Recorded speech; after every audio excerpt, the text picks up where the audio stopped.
Welcome back to True Crime with G-Man. Since I've started doing these videos, I've been doing a lot more digging on crimes that take place in other parts of the world.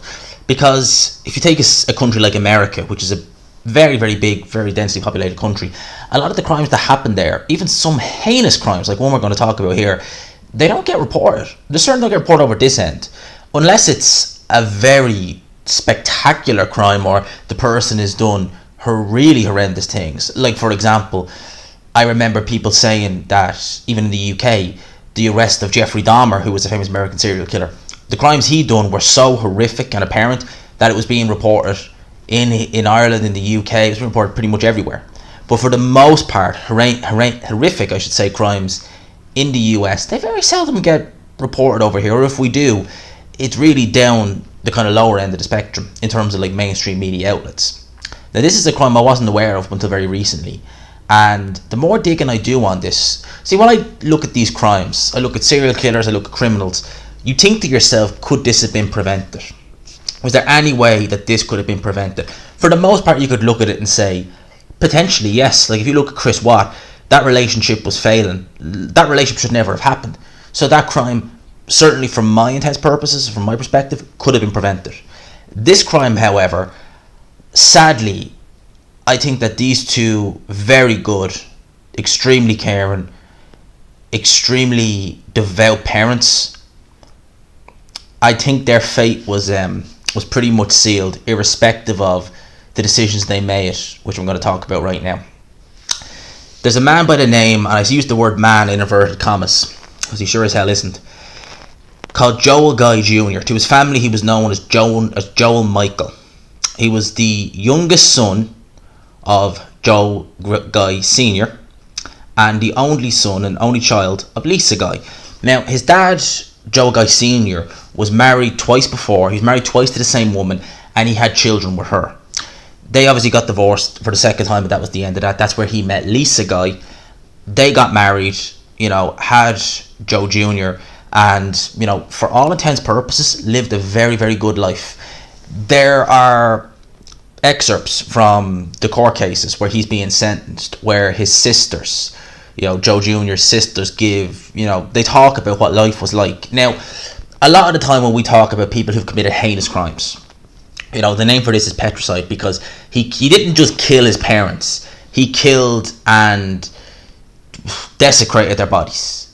He put them in solution. His plan was to get them to decompose as quick as they can, basically to fool investigators to think that they didn't die this day, they died a lot sooner, was to set fire to the house, make it look like Joel Sr. actually committed the crime, because he actually wrote, I'm going to read excerpts from what he wrote as well. He wrote about the whole plan, in a book, Premeditation, saying what he was going to do, how he was going to do it.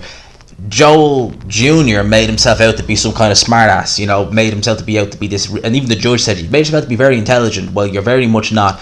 And he was trying to, commit the perfect murder, and he made so many mistakes.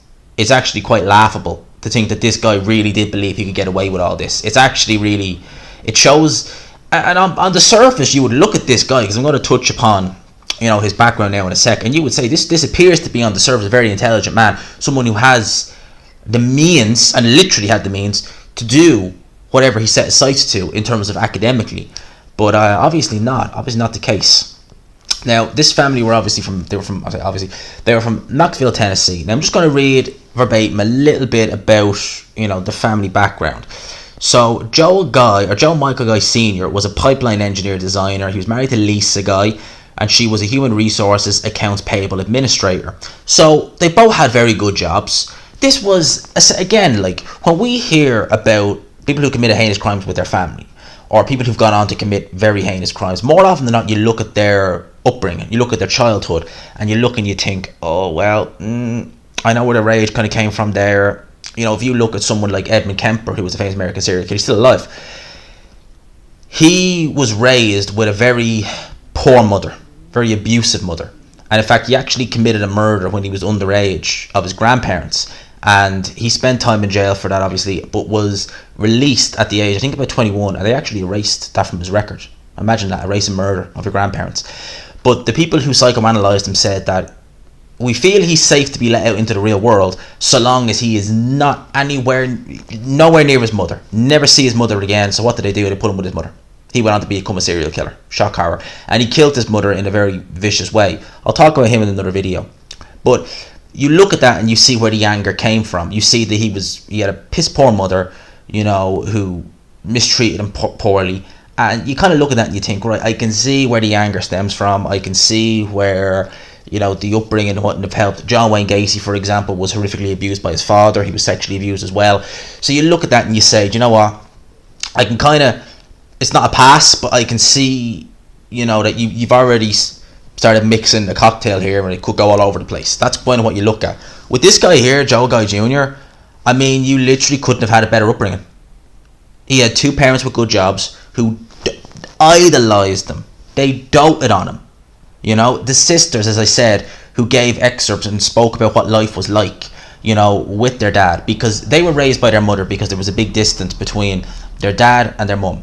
So every month during the summer, the sisters would spend a month with their dad and Lisa Guy. And when we think about step families, we think of, did they get on? They loved Lisa. They loved the time they spent there. They were almost, I'd say they were, to be honest with you, jealous of Joe Jr. because he had such a good, like they said, they had a single mother who was doing her best, but they were eating pasta for dinner. They were, looking after themselves. So when they spent the month with their dad, they were getting home cooked meals. There was candy in the cupboards. They were loved by Lisa and by Joe. Nothing could have been more perfect about this upbringing. They were brought up in a family in a house of love. But yet, Joe Jr. was always the outsider. He never took part in family activities.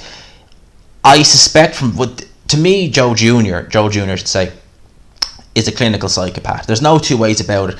He's a very remorseless, just devious thought. He's one of these guys. You've probably seen pictures. I'll stick a picture there on screen. You only have to look at him to know what you're dealing with. He looks shifty. He looks very just unremorseful. He just looks like a very horrible character, someone who you'd see him coming a mile away. Doesn't look like he'd have much charisma, doesn't look like he'd have really anything. And to be honest with you, he didn't. Like, going through life, he only had one friend, a guy called Michael McCracken, who I suspect he was sexually attracted to. Because when you hear Joe Jr. talk, he has a very effeminate kind of twang to his accent.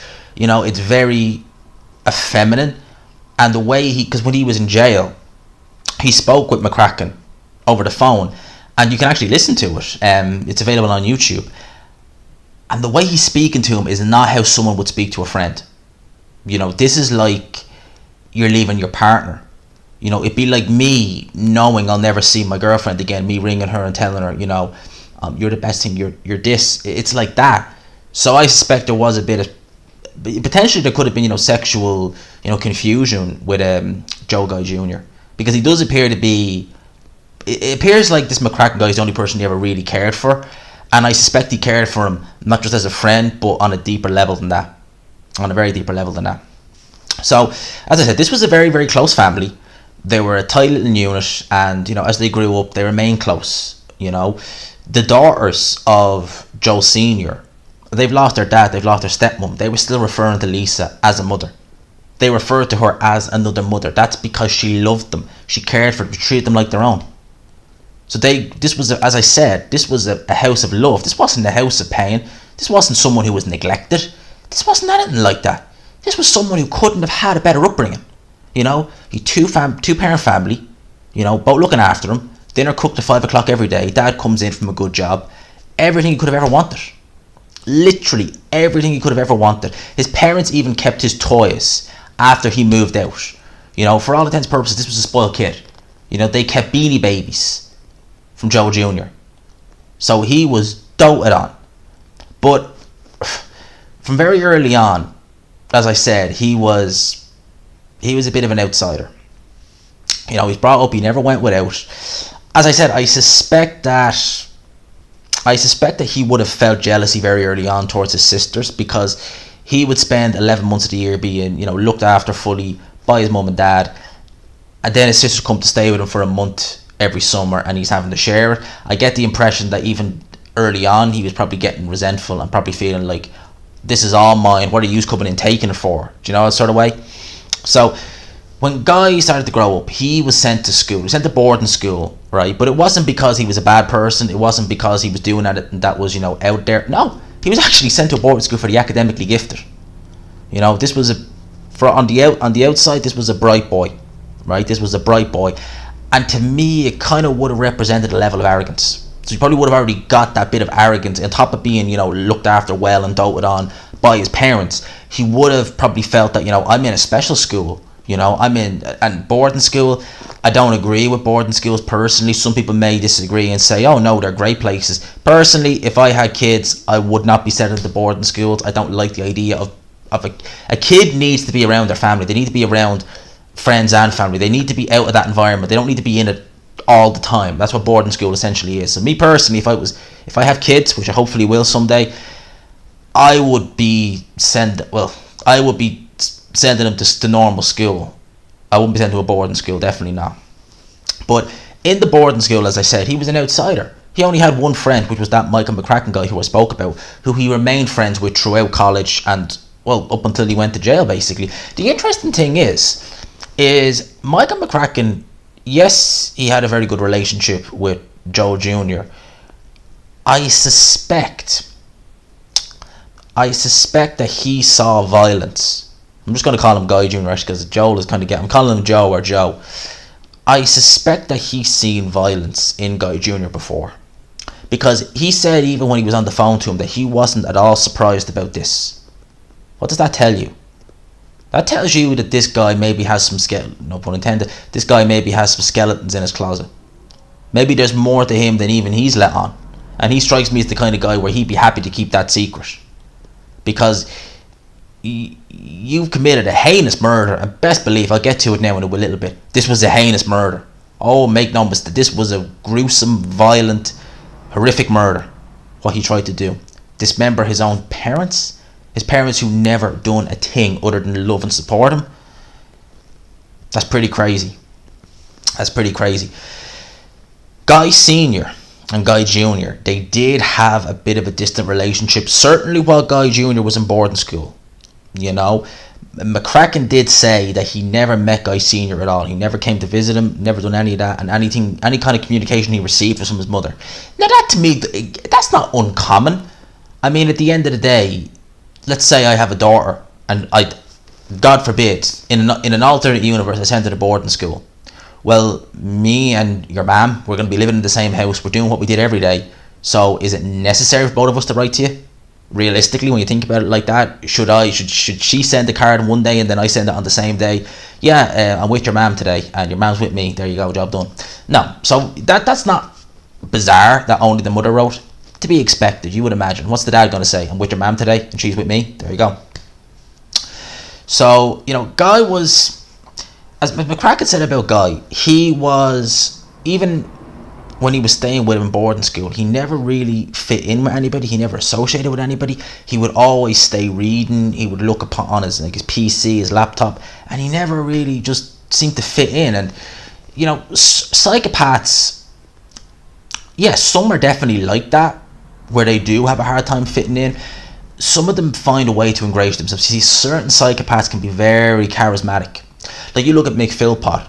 Although you could see him coming a mile away that he was a very dangerous individual, he didn't have any trouble ingratiating himself into different, friend circles. He had a lot of people around him who liked him. Chris Watt, who was a very different kind of psychopath, a bit similar to Guy Jr., very distant, a bit of a social outcast. So they kind of tend to vary. They say there's no difference between a psychopath and a sociopath. I do beg to differ on that. You notice with more people who are more on the sociopathic end of the spectrum, they tend to be very kind of chest out. I'll give you an example. If you had two drug dealers, one was a psychopath, one was a sociopath. The psychopath drug dealer, although he'd be trying to sell whatever he's trying to sell, he wouldn't necessarily want people knowing he's the guy with the stuff, if you get me. He'd be just kind of like doing it discreetly, I have it, but don't let anyone else know I have it, stuff like that. The sociopath would be more, yeah, I'm the lad with the you-know-what, and what are you going to do about it? That's kind of more how a sociopath would tend to behave. in most aspects anyway. And going back onto this, he was able to graduate from his boarding school in 2006, and wait for it, he went on to college. Guess what he was going to study to become? Oh, a plastic surgeon. Let that sink in. Would you want him doing work on you? To be fair, most plastic surgeons, well, I don't know, I'm going to take that back, because it's not all of them. But people who tend to go into that kind of line of work tend to be on the higher sociopathic end of the spectrum anyway. It's actually quite similar to people who go into HR, believe it or not. Because if you are working in human resources and you know on this day you're firing X amount of people, most people who are psychopathic could do that no problem and not give a shit. They really could. They could just be like, fire 10 people, see you later. People with a conscience would look at that and think, this is going to be the hardest thing we're going to have to do, is to fire these people. As I said about HR, a lot of psychopaths gravitate to a kind of position like that, because in a way it's a power position. It's the same with these plastic surgeons. For some reason, not all of them, of course not all of them, but it gives them a bit of position of power. And if you think that someone, is a plastic surgeon, is going to fuck me up, they like winning, so they're not going to make a bad job of you. Just throw that out there. But you do realise the bar is also super high in order to become a plastic surgeon. So for him to even get into college for it, it shows that yes, he does seem to have a bit of a level of intelligence. You can see this guy going on to be an achiever, if only. Now, plastic surgeons, salaries can vary based upon the country you're in, but your salary as a plastic surgeon, once you're qualified and you have a job, you're talking in the hundreds of thousands per year. So it's not a case of you're going to be on 80, 90. No, a lot more than that. You could work as a plastic surgeon for 10 years and be a millionaire. So Guy Jr. could have potentially been a millionaire in years to come. He never got that. In fact, he never even worked. This is why this crime is so disturbing, and this is why I believe that sadly these deaths were inevitable. When Guy wasn't living in Tennessee at this time. He was living in Baton Rouge, Louisiana, different state. He had a car, he had an apartment, he was paying bills. Or was he? He wasn't paying any of his bills. See the way I said his mother was a human resources accounts payable administrator? She would have been on some, decent enough money. Guess where all that money went? Every penny she made went to Guy Jr. Every single penny. Not one for herself. She was working to fund Guy Jr. So the car, paid for by his mother. The apartment, paid for by his mother. Everything he did, paid for by his mother. He never worked a day in his life. This is a man who could have been a millionaire, right, if he went ahead and just followed his profession. But he chose to be lazy, have his mother pay for everything. Imagine that. I would love to have kids someday. Some people might not think this is nice of me to say, but I don't mean this in a bad way. If I was to have kids in 2 years' time, I'd be happy with a boy or a girl. I'd be delighted. I'd be over the moon. But my preference, I'm just going to say it, maybe it's a daddy thing, but I'd love a daughter. I don't know why I would. So if I had a daughter and she was 20 years old, going to college, and she needed help, she can count on me to help her. Definitely.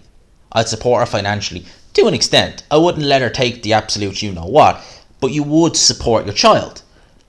But you're working a job full-time just to pay for your son who's doing nothing? Really? At some point, a line has to be drawn. You have to turn around and say, enough's enough. I'm bankrolling you. And not only am I bankrolling you, you're doing nothing with it. But I am literally paying for you to do nothing. Literally, she was working to pay for her son to do nothing. Imagine. So while I'm all for supporting your children, and I wouldn't begrudge anyone supporting their child, I'd do it myself. If I had a daughter, I'd be straight away doing it, or if I had a son. But to that extent, and bear in mind, this at the time of the murders, how old was Guy Jr.? Was he 18, 19, 20? He was 28 years old. He's a man. What the... He's a man who's 28 years old, has never worked a day in his life. Now, why did these murders take place? Well, Guy Sr. was 61 at this time. As I said, he was a pipeline engineer, and he'd recently lost his job. And what he did was, rather than go out and look for a new job, he went, had a look at his numbers. He had a house that his mother, who passed away, had left him. He was going to sell his house, has a pension already there. So he thought, maybe it's better for me just to retire. I have 2 houses. One of them's going to be sold. No mortgage on the other. I've got equities. I've a good pension. I've got money in the bank. I'm good. And his wife decides, do you know what? We both earned this retirement. I've got the same pension as well. Let's sail off into the sunset. And you know what? I don't begrudge him that. For God's sake, you're 61 years old. You've worked hard all your life. Enjoy it. Goddamn enjoy it. You take that bag, you run off into the sunset, you fucking enjoy your life. What did that mean though? That meant that they wouldn't be funding Guy Jr. Now, there are several different reports. Some people say that they didn't tell Guy Jr. that they were cutting him off, that they were going to tell him either at Thanksgiving, which was coming up, and this, by the way, if I haven't mentioned, was in 2016. They were either going to tell him at Thanksgiving, or they were going to tell him after Christmas. Now, other people have said that they told Guy Jr. prior to Thanksgiving. They actually sat him down and said, you need to get a job. We are not funding you anymore. We are thinking of ourselves. We've done it for so long. We're thinking of it. We're retiring. All right. I suspect the latter is what they did, because, he would have had to have had some form knowledge before he did what he did. So I suspect that they did sit him down and tell him that, look, we're not funding you anymore. We're going to retire. Okay. Now, at the time, they said that they were getting ready for Thanksgiving. Thanksgiving is a big thing in America. Guy Sr.'s daughters came for Thanksgiving. They brought their nieces and nephews. And by the way, Guy Jr. had nieces and nephews. He didn't even know their names. Didn't even know the names of their nephews. I have cousins who I don't think I've ever met, but I know their parents' names and I know their names. But he didn't even know his own nieces and nephews' names. Unbelievable. Unbelievable. Alright? So, at Thanksgiving, which was in November time in America, Guy Jr. turned up at Thanksgiving, which was rare, because he normally would never turn up at Thanksgiving. He normally never did. And not only was he at Thanksgiving, but he was joking with the family, he was playing with the nieces and nephews, he was actually acting like really out of character. And the family were kind of thinking, you know what, maybe now that he's feeling, independent, maybe now that he's really getting it into his head, I need to be different, maybe now we're seeing, we're seeing the man, we're seeing the man we always knew was there, but maybe we were just, funding him to be lazy. It wasn't like that. I think he was doing that because he wanted to make out that they were a happy family, looking for an alibi, basically. Because prior to Thanksgiving, you'll see a picture of it on screen there. He wrote how he planned to commit this murder. Now, I'm only going to read excerpts from Wikipedia. I'll tell you why. Because the writing that Guy Jr. does is extremely messy. And try as I did before recording, I found it very difficult to read it. I'll just be frank, because his writing is extremely, extremely messy. Some people might be able to read that. Me personally, it's just too messy for me to really comprehend the words. And I don't want to be reading and being like, is it get, or is it? I don't want to do that. I want to just read it clear as I can. I couldn't find any drafts that were typed of this, so I've gone onto Wikipedia and they've given snippets of it. Now, I know more about what he was doing, but I'll just give snippets of what he was writing. He was referring to his parents, by the way, as him and her. Wasn't even calling them mum and dad. Get carving knives. Get killing knives. Quite multi-pack to small pieces. Get sledgehammer. Crush bones. Bring blender. Food grinder. Meat grinder. Get bleach. Get plastic bins for denutrition process. You see where I'm going with this, don't you? Doesn't matter where they're killed.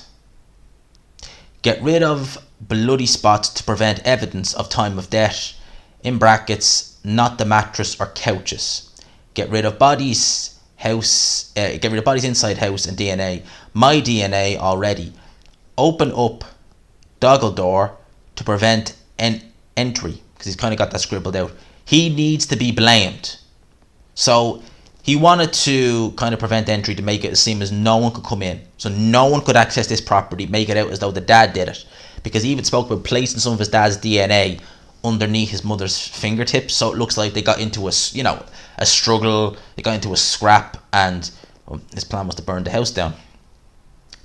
Flush chunks down toilet, in brackets, not garbage, not intruder disposable. Get plastic sheets, disposal process. Be seen buying bullets. Oh yeah, because his dad had a gun, so he wanted to make sure he moved the gun. Check to make sure there are bullets. He's not alive to claim. Oh yeah, so this was the reason why he did it. So he wanted to. So basically, they had an insurance policy where if they either died or went missing, all right, they would.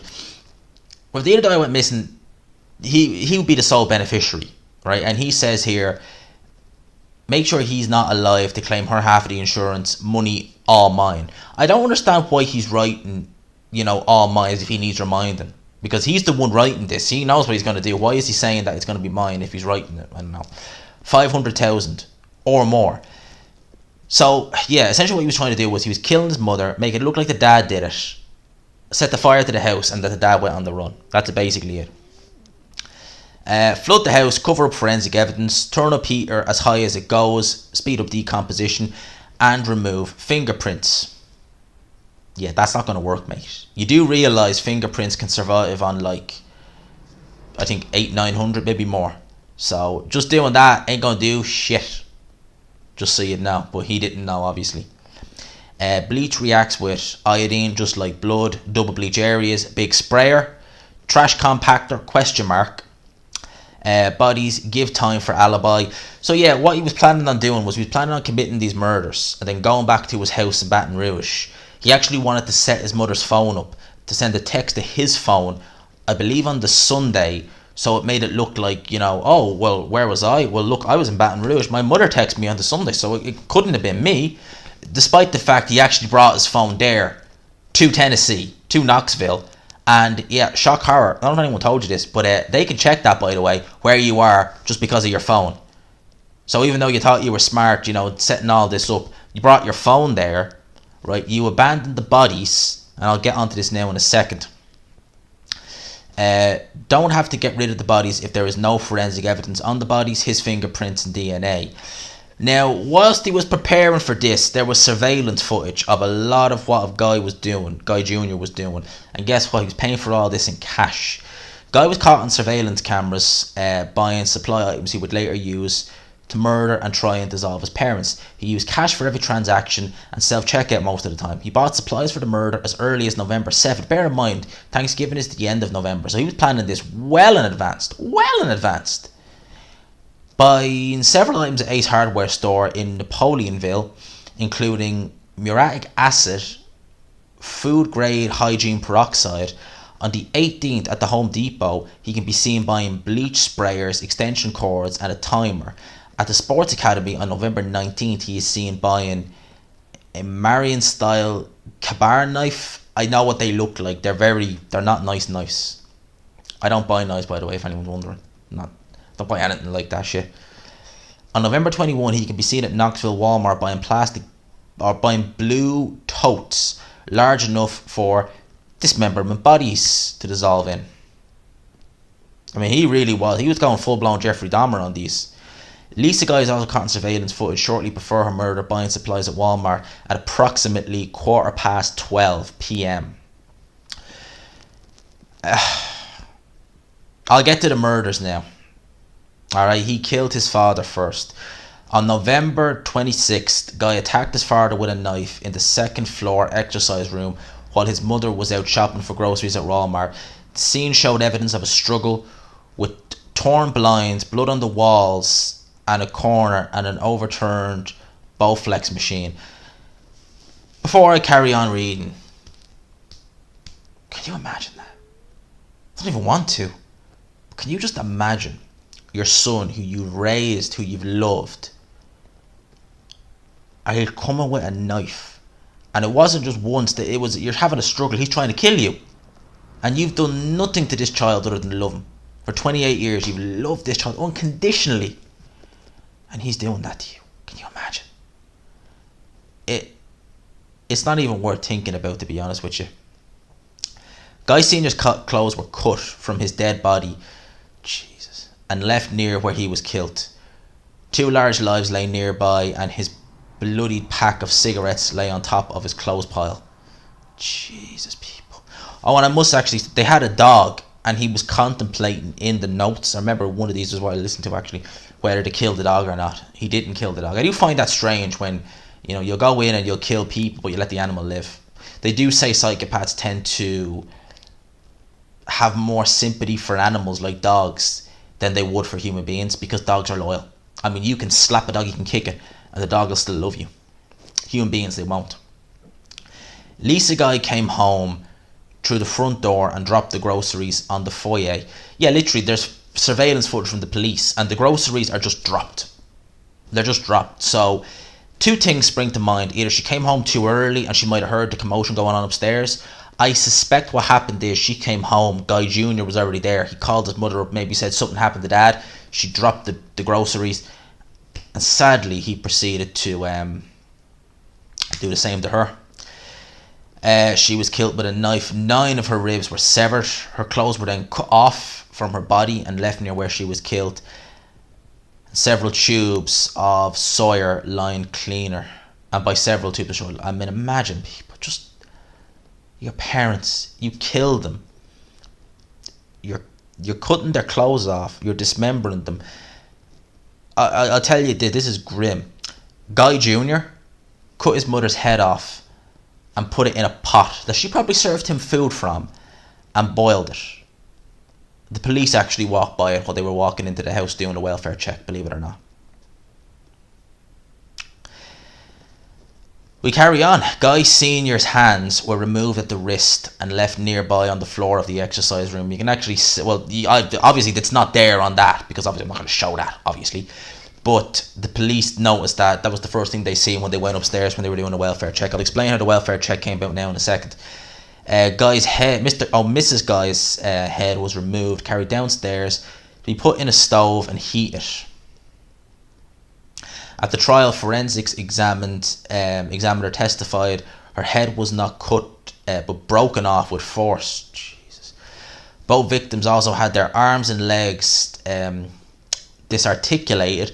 Guy Sr. at the waist and Mrs. Guy at the knees. The limbs and torso were then placed in a bin full of chemicals to dissolve their bodies. Each body had a large gash inflicted after their deaths, so that the chemicals would soak up into the body's cavities. The skin is obviously designed to protect all that. So what he literally did was he cut through their skin and just kind of, there you go, just to kind of speed up decomposition. So that was his plan: get the bodies to decompose quicker. So essentially, if and when the bodies are found, or if worst case scenario the bodies are found, they think that, okay, so whoever did this did it on this specific day rather than this day, because they've decomposed over this amount of time, etc., etc. He ended up having to go back to Baton Rouge, because I believe the murder took place on a Saturday, and he had to end up going back on a Sunday, because when he was fighting with his dad. Now, you got to understand, right? If you stab someone, it's very personal, right? It's a bit like strangulation. When you strangle someone, you are literally taking the life out of said person. You are seeing the air and the life drain from them. With a stabbing, it's similar-ish. It's personal, very personal. You are literally seeing the blood leave their body, basically. You are literally draining the life out of them. But what happens is the blood will get on the knife, and if he got into a kerfuffle with his dad, you're going to get cut. And he ended up getting cut a couple of times on his hand, but specifically on his thumb. It was quite a nasty gash, and he said it himself in court. He actually thought the thumb would end up being amputated because it was cut that bad. So Guy Jr. sustained severe cuts to his hands in the assault with his father, including a deep cut on his left thumb. At approximately 3:30 p.m, Guy is seen in Walmart's first aid section getting bandages and ointment for the wound he received to his hands. He also purchased ibuprofen alcohol and hydrogen peroxide. On the Sunday, Guy drove back to Baton Rouge to have his wound treated at the student clinic. So this is where the investigation starts. So he thought, I'm onto something here. You know, all I gotta do now is kill off the final part of this plan, and I'm good to go. You know, make it look like my dad did it. You know, set the house gonna burn down. He even wrote down, which I had to giggle at when I seen it, because there's little snippets of what he did as well here on Wikipedia. He wrote that when he sets fire to the house, do it in daylight because people won't see the fire. You do realise that smoke tends to follow fire, you idiot. And you do realise that you're gonna see it in the sun regardless. But Brains McGee here, obviously, well, just because do you ever hear the saying, because they have a degree doesn't mean they're smart? Guy Jr., straightforward. Yeah, he's good at one specific subject, but as everything else, man is about as useful as a £2 note in terms of thinking. You know, because he's not smart at all. The judge even said that. I mean, the fact that he thinks you can set a house on fire with no smoke. There's no smoke without fire, as the saying goes. But how did he get caught, basically? You know, what was it? Well, this is how out of touch with reality he is. Because obviously he's someone who's never been loved. But guess what? His parents are loved. They're deeply loved and they're cared for. So when Guy's mother doesn't turn up for work on Monday morning, guess what her boss does? She calls her, because it's out of character for her not to turn up for work, but not to call. So her boss rings her 20 times, and when she can't get through, she rings Guy Senior and can't get through to him. And she thinks, obviously, because she's a normal human being, something could happen. I better get a welfare check. Now, welfare check is basically when you go to someone's house who they're worried about. The police will knock on the door, make sure they're there. Are you okay? Yep, we're fine. Good to go. That's what happened. Knox County Sheriff Stephen Bollard and Jeremy McCord, and the other first found a seemingly empty house at the address. The house was for sale, yet there was no real estate lock on the front door. They soon discovered the back door knob had been removed and put on the front door.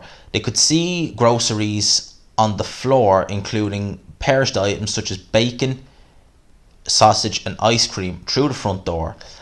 Through the remaining hole in the back door, they could sense heat and a strange smell emanating from the house.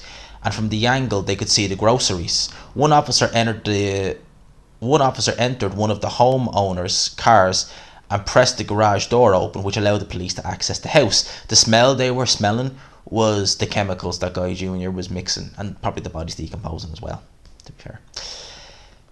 The first discovered a table with Guy's wallet and sledgehammer on top, and then another with a long gun. A pot was boiling on the stove downstairs, and the stove was left on. That stove had Lisa Guy's head in it. At the bottom of the stairs, where the groceries were seen earlier, they ascended the stairs, hearing an intermittently barking dog, so he didn't kill the dog in the end. They could see, Joel Guy Sr.'s dismembered hands on the floor by the locker, down a halfway hall, and discovered the dismembered corpse in a solution in the bathroom. Amongst other items investigators found upstairs were swirl line cleaner, a bag of baking soda, liquid fire, muriatic acid, drain opener, line food grade hydrogen peroxide, bleach and bleach sprayer. Investigators also discovered a note in an open suitcase that dispatched the name and address of a Louisiana hardware store, along with the national about sirloin cleaner. Now, obviously, when the police, when the police went in and they'd seen what had happened and they'd seen the state of the bodies, they knew this wasn't your typical murder. This was this was an inside job. All right, Louisiana. Who lives in Louisiana? Baton Rouge, Louisiana. Their son, who they've been bankrolling.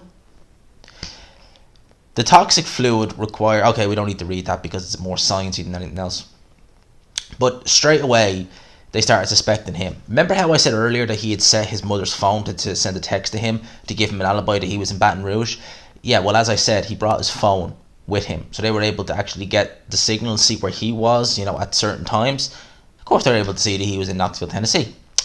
The FBI, Knoxville County Sheriff, and the East Baton Rouge Sheriff placed Guy Jr. under surveillance for a few days and apprehended him on Tuesday the 29th in the parking lot of his Baton Rouge apartment complex on Nicholson's Drive when he tried to get into his 2006 Hyundai Santa Fe.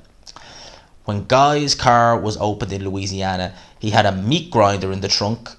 The search of Guy's apartment provided additional receipts, but was later ruled unconstitutional by Judge Steve Sort.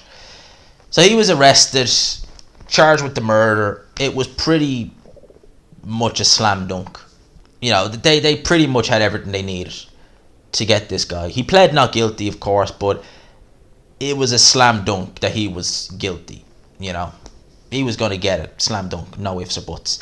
He pled not guilty, yet filed for a motion. He requested the death penalty be given to him.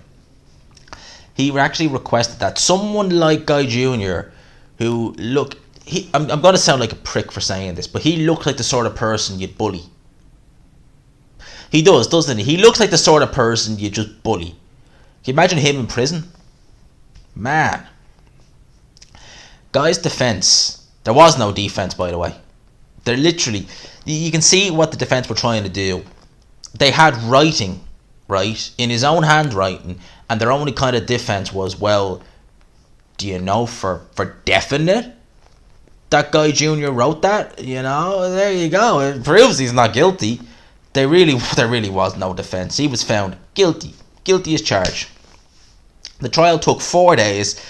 Guy was found guilty and sentenced to life in prison. He was also convicted of abduction of a corpse. So he got 2 life sentences for the murders. So he is going to jail. He is never, ever, ever going to get out. He got an additional 4 years for dismembering a corpse as well, just on top of that. He's in the place he belongs. That's really the murder in a nutshell. It is... It's a hard read. As I said, I don't have any kids myself personally. I'd love to someday, hopefully soon. But imagine that. Just imagine that, or try to anyway. It's a horrible image. But you've done nothing but support this child. You've loved him. You've cared for him. You've took care of him when he's sick. You brought him away on holidays. You've given him a great life. You've paid for everything. And like that, he's going and doing these heinous crimes, dismembering your bodies. Absolutely ridiculous. It's crazy. And again, they had on trial, they had his sisters there. They had that Michael McCracken spoke about earlier. And again, he's the only person who Guy Jr. has ever really seemed to have any kind of connection with. He was actually sentenced in November, just gone in 2020. And this is how strange this guy is, how much of a loner he is. He wanted to be moved into a cell on his own, and he actually wrote that he was having visions and he was having contemplations about gouging his prison cellmate's eyes out. I mean, can you imagine what goes on in this? I don't even want to know, to be honest with you. But I talked about the Philpotts, and I said, could those children's deaths have been prevented? I personally believe they could have. It was a case of a relationship that should never have happened, or a relationship that Mairead was the girl's name at the time, she should have got rid of. One end that the couple did, Mairead didn't, sadly. Same with Chris Watt. That relationship should never have happened. They were never compatible. They shouldn't have been together. Shanann Watts could still be alive today if that relationship would never have happened. With this, I said it once, I'll say it again. I sadly believe those deaths of those innocent, seemingly lovely people, beautiful parents, great home, great life, good citizens. It seems to me their death was inevitable. If he didn't... Imagine the dad just decided, I'll get a new job and I'll retire in a couple of years' time. At the end of the day, they would have had to cut him off eventually. So what was going to happen if he didn't do it then? When? And what would have happened when he inevitably did cut him off? I suspect that this guy was this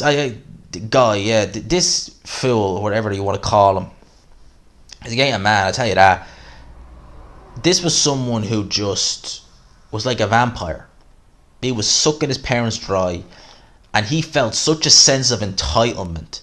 Like, I'm the money that my mother works for, you know, in a job she probably maybe likes, but realistically didn't need. A job she didn't need, but she does it anyway. Not because she wants to be independent and have her own money. Not because she needs the money. Because she wants to support me. Because I'm a 28-year-old fat kid. He actually reminds me a bit of... Has anyone ever played the game GTA 5? And you play as Michael, one of the characters, Michael's son Jimmy. That's who he's kind of like. Just a pure sponger. A little chubby sponger. That's kind of what he's like. If you've ever played GTA 5, there's a little reference for you there. That's kind of how we remind... He actually kind of has similar traits there.